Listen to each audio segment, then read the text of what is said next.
میں گزارش کر رہی ہوں جشن بہار کی میر کارواں کامنا پرساد صاحبہ سے کہ اسٹیج پر آئیں اور پروگرام کی ابتدا کریں.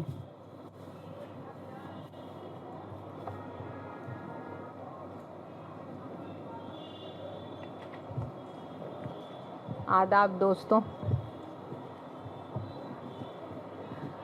آئیے عرض گزاریں کہ نگار ہستی زہر امروز میں شیرینی فردا بھر دے. خوش آمدید. جشن بہار ٹرسٹ پیش کرتا ہے ایک شام داستان مرثیہ کے نام. آج مختصر سے وقت میں ہم آپ کو ایک طویل سفر پہ لے چلیں گے. سفر ارتقاء مرثیہ کربلا سے کاشی تک. جیسا کہ ہم سب جانتے ہیں، لفظ مرثیہ عربی کے رثا سے بنا ہے. معنی ہے میت پہ رونا یا بین کرنا. یعنی مرثیہ ایک ایسی نظم کو کہتے ہیں جس میں کسی کی وفات پر ان کے اوصاف بیان کرتے ہوئے اپنے رنج و غم کا اظہار کیا جائے. شروعات تعزیاتی نظموں سے ہوئی اور پھر مرثیہ میدان کربلا میں نواسۂ رسول اور ان کے رفقا کی شہادت کا بیان بن گیا. مرثیہ ہماری گنگا جمنی تہذیب کی علامت ہے. ایک ایسی صنف جس کے بغیر اردو ادب کی تاریخ ادھوری ہے، جس نے اردو شاعری کے حسن و وقار میں اضافے کیے. سانحہ کربلا کی ایسی ترجمانی جو عہد در عہد مقبول ہوئی ہے، جس نے ہندوستان کے مختلف فرقوں اور طبقوں کو آپس میں جوڑنے کا کام کیا ہے. مرثیہ نگاری کے ابتدائی دور سے ہی غیر مسلم شعراء بھی اس سفر میں شامل رہے ہیں. صنف مرثیہ کربلا کو کاشی سے جوڑتی ہے، فرات کو گنگا سے جوڑتی ہے اور انسانیت کو روحانیت سے جوڑتی ہے. بھکتی پردھان ہمارے دیش میں ایسا ہونا لازمی تھا اور واجب بھی. قصہ کربلا ایک سبق، ایک تدریس ہے. حق کی باطل پر، نیک کی بد پر، خیر کی شر پر، اچھائی کی برائی پر، سچ کی جھوٹ پر اور اہنسا کی ہنسا پر جیت کی. اور ہندوستان کا درس استو ما سدگمیا تمسو ما جیوترگمیا مرتیور ما امرتم گمیا. گوتم سے گاندھی تک اگر ہند میں اہنسا کا انہد ناد گونجتا ہے تو امن پسند حضرت امام حسین نے بھی یہی کہا تھا کہ وہ جنگ نہیں چاہتے. گوتم بدھ کی ستیہ اور اہنسا کی اس دھرتی نے کربلا کے پیغام کو کھلے دل سے اپنا لیا. Mahatma Gandhi once said, and I quote, "I learned from Hussein how to be oppressed yet victorious." Unquote. مرثیہ وہ صنف ہے جس کو دنیا کی کسی بھی زبان کی بہترین شاعری کے مقابل رکھا جا سکتا ہے. اس میں ایپک، پیتھوس، ٹریجڈی یعنی کلاسیکل شاعری کے اوصاف بھی ہیں اور رزمیے اور علمیے کی خوبیاں بھی ہیں. ایک ہی واقعے پر مبنی یا آدھارت ہونے کے باوجود الگ الگ مرثیے میں الگ الگ کردار نگاری اور ماجرا سازی ہے، جس میں ہر شاعر یا مرثیہ گو کا اپنا رنگ و آہنگ اور اپنی فکر و خیال شامل ہے.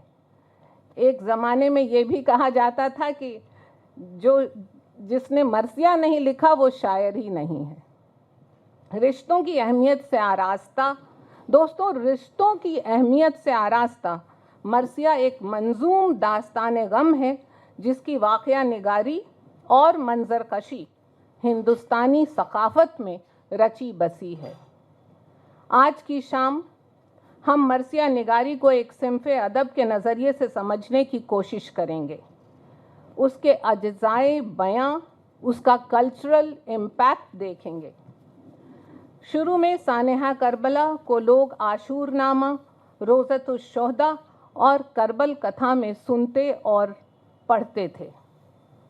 اودھ کے قصبوں میں خواتین اپنی علاقائی زبان میں دہے اور پنجاب میں کبت پڑھتی تھیں۔ کشمیر میں کاریگر اور کشیدہ کار بھی کام کے دوران پرسوز مترنم آواز میں کربلا کی داستان گنگناتے تھے۔ اس طرح یہ روایتیں فوک کلچر کی آبیاری کرتی ہوئی مرثیے کی ادبی فضا کے لیے راہیں ہموار کرتی گئیں۔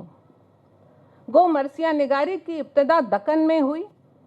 شمالی ہند میں چھنو لال دلگیر اور اس کے بعد میر انیس اور مرزا دبیر نے مرثیے کے فن کو بام و عروج پر پہنچایا، اور مرثیہ ایک امپریشنسٹ پینٹنگ، ایک زندہ تصویر بن کے ابھرا، یوں جیسے کربلا آپ کی نظروں کے سامنے ہو۔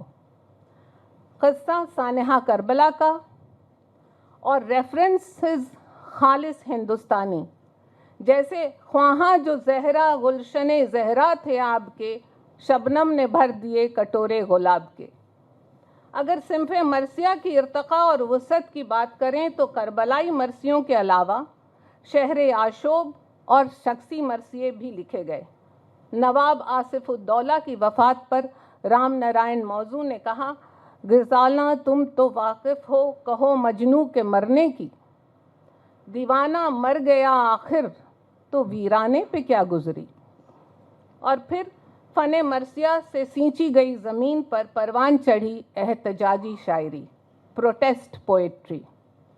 ترقی پسندوں کا دور ہو، مارکسسٹ شاعر ہوں یا آزادی کے متوالے، مرثیے کی طرز بلند رہی۔ اس کے اشتراکی اور ہماگیر موضوعات ہر دور میں ذہن سازی کرتے رہے۔ خلافت تحریک کے دوران محمد علی جوہر نے انگریزوں کو للکارا، دور حیات آئے گا قاتل قضا کے بعد، ہے ابتدا ہماری تیری انتہا کے بعد۔ اور پھر مرثیے کے طرز پر لکھی کبھی پردیپ کی نظم نے نہ صرف پنڈت نہرو بلکہ سارے وطن کو رلا دیا۔ اے میرے وطن کے لوگوں، ذرا آنکھ میں بھر لو پانی، جو شہید ہوئے ہیں ان کی ذرا یاد کرو قربانی۔ دوستو، اس برس وجے دشمی اور محرم ساتھ ساتھ آئے۔ پیغام دونوں کا ایک، ستیہ پر استیہ، ستیہ کی استیہ پر وجے، مظلوم کی ظالم پر جیت کی، جو آج بھی اتنا ہی موزوں ہے جتنا زمانہ قدیم میں تھا اور آنے والے وقت میں بھی رہے گا۔ تو ہم تہہ دل سے شکریہ ادا کرتے ہیں کمل مرارکا صاحب کا کہ ان کی مرارکا فاؤنڈیشن نے ہمیں ہماری مدد کی، جس کے تعاون کے بغیر یہ پروگرام منعقد کرنا ممکن نہ تھا۔ انہوں نے ہر قدم پر جشن بہار کی رہنمائی کی ہے۔ تو حاضر ہے داستان مرثیہ، جسے آپ تک پہنچا رہے ہیں JNU کے ریسرچ اسکالر سید محمد کاظم، شاعر اور تھیٹر آرٹسٹ اظہر اقبال، اور ہندوستان کی پہلی خاتون داستان گو فوزیہ۔ ہم خاص طور سے ذکر کرنا چاہیں گے اپرنا شریواستو ریڈی کا، جو ہر مرحلے پہ اپنے لیپ ٹاپ اور دل و دماغ سے ہمارے ساتھ رہیں۔ اسکرپٹ اور ریسرچ میں ہمیں تعاون ملا ہے فرحت رضوی، عقیل نعمانی اور بھائی منصور عثمانی کا، جو یہاں تشریف فرما ہے۔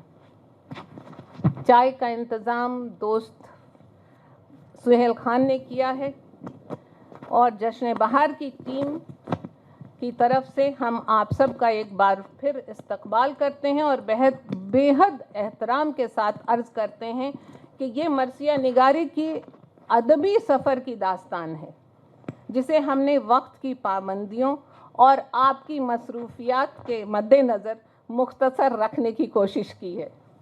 تو آئیے شروع کرتے ہیں داستان مرثیہ، کربلا سے کاشی تک، اور سمجھتے ہیں اس اولین صنف شاعری کے خالص ہندوستانی رنگ و آہنگ۔